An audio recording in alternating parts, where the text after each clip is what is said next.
Assalamu alaikum, brothers and sisters. Now I am in North Syria and I'm here to announce our big project for earthquake victims and poor people who live in tents, building houses.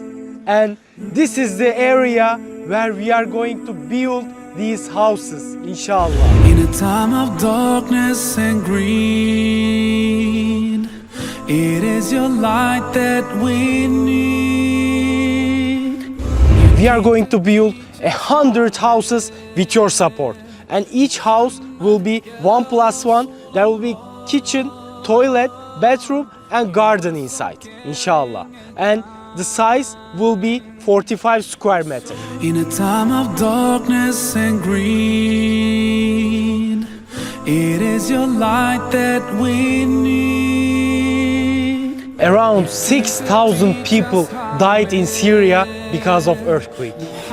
More than 1,700 buildings have been collapsed. And now at least 11,000 families are displaced. Brothers and sisters, we must be one body. Let's support them. Muhammad, khayru khalqillah.